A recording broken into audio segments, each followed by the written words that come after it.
don't usually tell this story. Not because I've forgotten it, trust me, I never will, but because I still can't explain what really happened that night. And honestly, most people don't believe me when I do. But every year, when Valentine's Day rolls around, I think about it. I remember the red envelope, I remember the knock, and I remember the moment I realized I wasn't alone in my apartment. It happened 3 years ago. I was living alone in a small one-bedroom apartment in Brooklyn. Nothing fancy, but it was mine. I wasn't seeing anyone at the time, so Valentine's Day wasn't really on my radar. Just another Tuesday. I had planned to stay late at work, partly to avoid the couples all over the city, but also because I didn't feel like coming home to an empty apartment. But around 7 p.m., I got a migraine. The kind that makes your vision go weird and your skin feel too tight. So I packed up early, grabbed some takeout, and headed home. That's when I saw it. A red envelope. It was lying right in front of my door, like someone had slid it underneath. No stamp, no return address, just my name, written in this slightly shaky handwriting. I bent down and picked it up, flipping it over in my hands. There was something off about the paper. Too smooth, almost slick. I wasn't scared though, not yet. I actually laughed. I thought it was a joke, maybe one of my friends messing with me, or a weird neighbor trying to be romantic.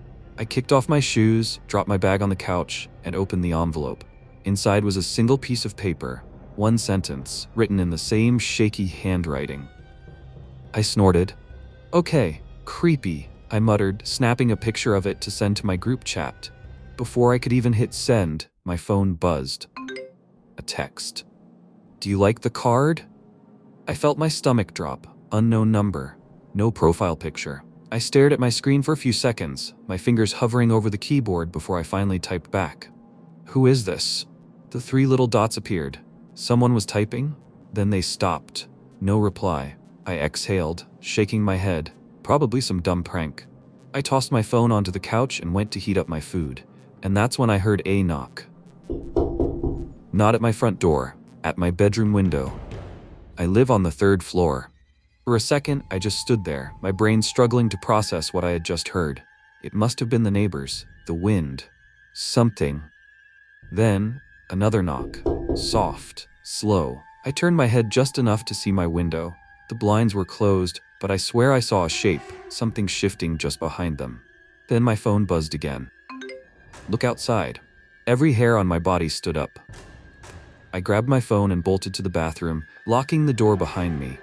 My hands were shaking as I dialed 911. The operator picked up.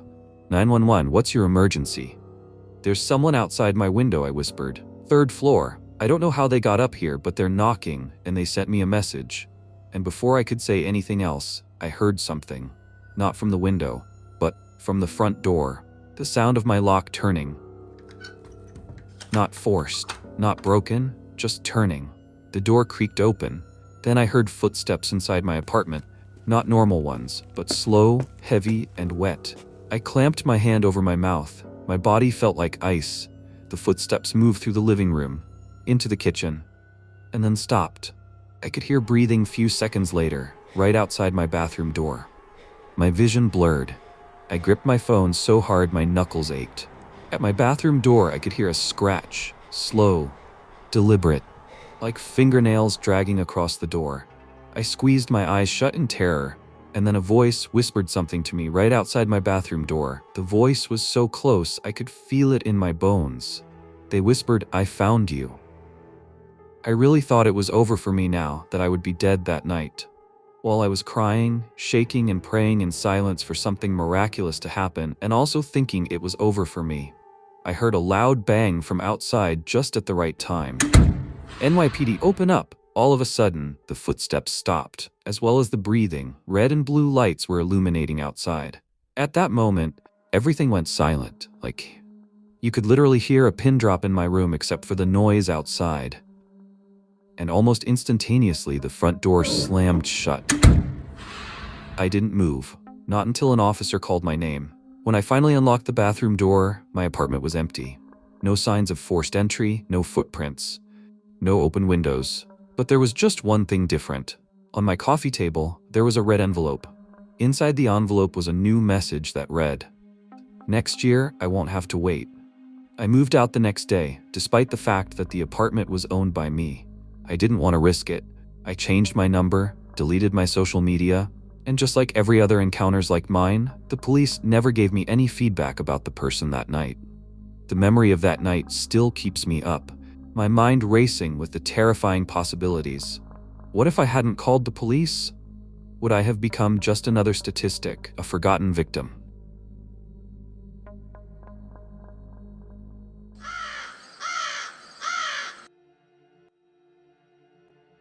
You ever get that feeling? That cold, creeping sensation when you know you're being watched? When you can't explain it, but deep down, something in your gut tells you you're not alone? I used to think those feelings were just paranoia. The mind playing tricks. I don't think that anymore. My name's Daniel, and I have a story to tell. A story I wish wasn't real. It started a few months ago when I met Leah, my girlfriend. We hit it off instantly. She was funny, smart, and had this quiet strength about her. She didn't let people in easily, but when she did, it felt like a privilege. We were good together. Until I realized we weren't alone. The first time I noticed something off and subtle. I had just spent the night at Leah's place. It was early morning, and I was heading to my car when I noticed a man across the street. Not moving, just standing there. I wouldn't have thought much of it. Just some guy, right? But there was something wrong about him. He was too still, too focused. He wasn't scrolling his phone, checking his watch, or doing anything remotely normal. He was just watching.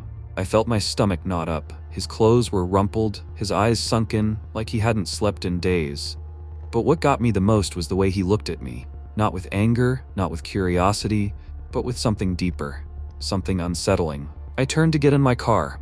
When I looked back again, he was gone. I didn't mention it to Leah at first. It felt stupid. I mean, what was I supposed to say? Hey babe, I saw a creepy guy watching me, and now I'm freaked out. But then, the calls started. At first, Leah ignored them. Unknown number. No voicemail, just nothing to actually identify the caller. Then, late one night, I was staying over when her phone buzzed. She checked it, went rigid, and slowly set it back down. I saw the color drain from her face. I asked who that was. She hesitated. Then, in a whisper, she said one word. Ethan. Ethan was her ex. They'd been together for 6 years before things went bad. He cheated, she told me, staring at the floor. More than once. I forgave him at first, but he wasn't sorry. He just got better at lying.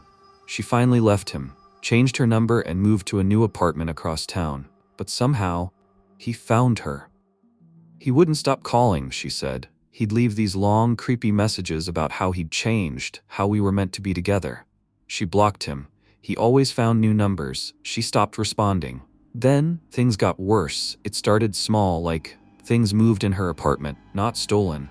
Just shifted. The kitchen chair pulled out. The bathroom mirror fogged up, like someone had stood in there, breathing.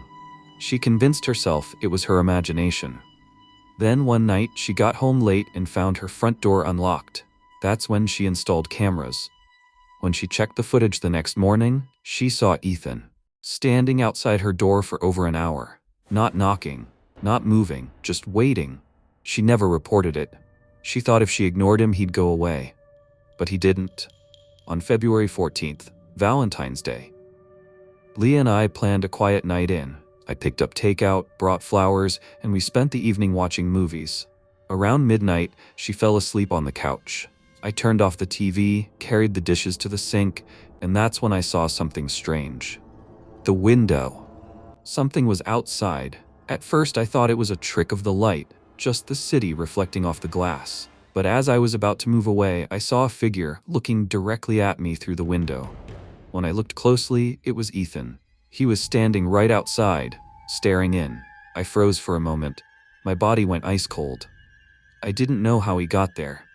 He shouldn't have been able to get up there. We were on the second floor. But there he was, pressed against the glass, smiling like a bitch. Smiling like he knew something I didn't. I lunged for the window, but the second I did, he was gone. Like not running, not ducking, just gone. Although I didn't wake Leah up. I didn't want to scare her. Instead, I checked the locks, grabbed a knife from the kitchen, and sat awake the rest of the night. The next morning, I told her everything.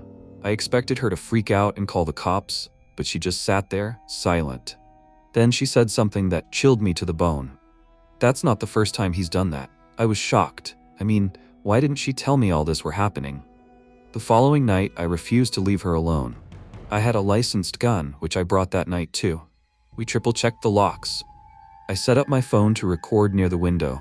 We went to bed around 2 a.m. I held her close, listening to every creak of the apartment. I didn't realize I'd fallen asleep until I woke up to the sound of the doorknob turning. I shot up, heart pounding. Then I heard footsteps inside the apartment. I quickly reached under the bed and grabbed my gun. My hands were shaking, but I forced myself to stay quiet. Then I heard something fall down in the room.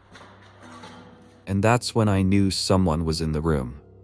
I turned, aiming toward the doorway. And that's when I saw Ethan. He was in the room. Standing in the darkness, his face illuminated by the dim glow of the streetlight outside. His eyes were locked on Leah. He wasn't blinking. Something inside me snapped. I fired the gun to the ground. The gunshot shattered the silence. Leah jolted awake, screaming. Ethan lunged for the door and disappeared into the hallway. I ran after him, but by the time I reached the front door, he was gone. Vanished, like he was never there. At that moment, I felt like Houdini had come in the house. I called the cops immediately. My hands were still shaking when they arrived. They searched the entire apartment, checked the security footage, even sent officers to patrol the area. But there was nothing. The cameras glitched. The footage showed nothing but static. It was like the universe itself was erasing any proof that he had ever been there.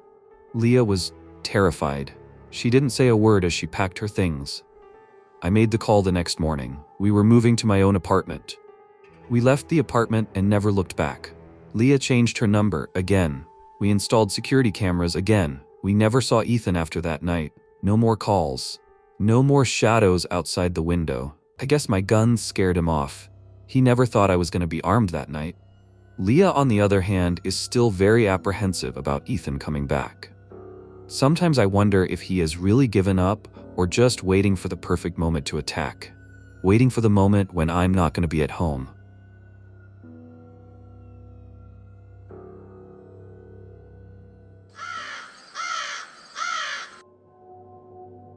I'll never forget the Valentine's Day that changed everything in my life. My thinking, the way I see things now, is entirely different. Valentine was supposed to be a night like any other. Dinner, a movie, and quality time with my girlfriend Sonia. But life had other plans, the kind of plans I didn't quite like. Let me tell you a little backstory. Sonia and I actually met in August of the previous year, and by December I was sure I wanted to spend every holiday with her. She was beautiful, funny, and had this way of making me forget all the bad days. She had a loud laugh, the kind that turned heads in public, and she was always pulling little pranks on me. I loved that about her. Sonia and I had made plans for her to cook dinner at her place, meaning we planned Valentine's before Valentine came. But 2 days before Valentine, she texted me saying she wasn't feeling well. She thought it was just a cold, but she didn't want to risk getting me sick, so we agreed to reschedule for the weekend, like celebrating our own special belated Valentine. All the plans we had were shifted to weekend as she was very sick, and I really didn't want to stress her out. We figured out it was better we celebrated ours on weekend. Besides, Valentine is all about sharing love, right? On the night of the Valentine, I stayed home, ordered pizza, and tried not to feel sorry for myself because, we had plans for today, and now they're completely ruined. Anyways, I was scrolling through my phone, ignoring all the couple posts on social media. Like I didn't even want to see them at all. Although I was jealous of them though. I just didn't want to remember that my girlfriend wasn't with me that night. At around 9 p.m., I got a text from Sonia saying, "Happy Valentine's, babe. I miss you." I smiled and quickly texted back, "Miss you too. Hope you're resting." She didn't reply immediately, so I assumed she had fallen asleep. I went back to watching TV, trying to enjoy my night all alone. After a while, I think little after 10 p.m., I heard a knock on my door. It startled me because I wasn't expecting anyone. I lived alone in a small apartment, and my friends knew better than to just show up without warning. Before going to get the door, I checked my phone, but Sonia hadn't sent any messages. So I got up and looked through the peephole. To my surprise, it was Sonia. She was standing outside my door in a red dress, the one I loved, the one she wore on our second date. Her hair was neatly styled and she had that playful smile on her face. I immediately felt guilty for not going to see her earlier. Maybe she had started feeling better and wanted to surprise me. I opened the door and with a smiling face I said, "You could have told me you were coming." I collected her bag and stepped aside to let her in. She didn't say anything. She just smiled and walked past me into the apartment. I closed the door and turned to face her. I then thought maybe she was angry with me. I mean, what kind of a boyfriend doesn't go to visit his girlfriend on Valentine's Day knowing fully well she was sick? I asked if she was feeling okay. She tilted her head slightly, still smiling, and she said, "I'm feeling better now." Her voice was soft, almost distant. I didn't think much of it at first. Maybe she was just tired. I was just happy to see her. I then asked her if she wanted something to drink, and also told her she shouldn't be out if she was still feeling sick. I poured her a glass of water and turned back to hand it over to her. Immediately, I turned around to give her the glass of water. She was standing right behind me. I nearly dropped the glass. I hadn't heard her move towards me. "You scared me," I said with a nervous laugh, but she just kept on smiling. After this, I felt something was off. I asked her if she was okay again. She nodded, but it was slow and very unnatural. I was very disoriented now. Then I noticed something that made my stomach turn. It was her dress. It was clean, perfectly ironed, but I remembered seeing this exact dress at her place last week. It had a small tear near the hem. She had pointed it out, annoyed that she ruined it. But this dress didn't have that tear. It looked new. And her scent. Sonia always wore the same vanilla perfume, but tonight she smelled different, like nothing at all. After noticing all these, I asked her if she was okay another time, with my voice shaking slightly. But yet again, she didn't answer. Instead, she stepped closer to me slowly and deliberately. I felt the air in the room shift, my skin prickled, and suddenly the apartment felt too small, like too quiet. I forced a chuckle. "All right, you're acting weird now." I told her that just to get her to stop if she was joking around. After I told her that, she probably noticed the seriousness in my voice, and she blinked just once. Then she said, "I missed you." The way she said it, it didn't sound like her. The words came out too slow, too rehearsed, like someone trying to mimic her voice. I slowly took a step back and told her to sit down, but she didn't move. While still trying to make her sit down and take a rest, my phone vibrated on the counter. I glanced at it, and my blood turned to ice. It was a message from Sonia, saying, "Hey babe, sorry for not replying. I just woke up. I think I have a fever." I swallowed hard. My eyes darted back to the woman standing in my kitchen. She looked back at me, smiling wider. I took another step back, gripping my phone. To be honest, I didn't know how the phrase "Who are you?" came out of my mouth. I was so scared and confused at the same time that I lost control of my words. She tilted her head and replied, "It's me, babe. I missed you." My breathing grew unsteady. My mind raced, trying to make sense of what I was seeing. This wasn't Sonia, but she looked exactly like her. Same face, same voice, almost. It was at this point that I knew I needed to make a run for it. I moved slowly and inconspicuously toward the door and said, "I think you should go." But she didn't move, as if she wasn't even listening to me. I then reached for the doorknob, but before I could turn it, she whispered, "I'm already inside." I didn't know what that meant. My body went cold. I turned the knob as fast as I could. I yanked the door open and ran out into the hallway. I didn't stop running until I was outside the building, panting under the streetlight. My hands were shaking as I dialed Sonia's number. She picked up on the third ring and said, "Hey, babe." Her voice was groggy, and she asked me why I was calling her so late. I looked up at my apartment window. The lights were still on. I asked if she was home, barely able to get the words out. She replied, "Of course, where else would I be? I've been sleeping all night." I was shocked, like I couldn't understand what was going on. I just stood there, staring up at my apartment where I knew someone or something was still inside. I never went back in alone. I immediately called the police, But when they searched the place, there was no one there. Nothing was stolen, nothing was out of place. The only thing that was different was the glass of water I had poured. It was empty. I moved out of that house a month later. I never got an explanation for what happened that night. But every Valentine's Day, I still think about who or what came to see me that night.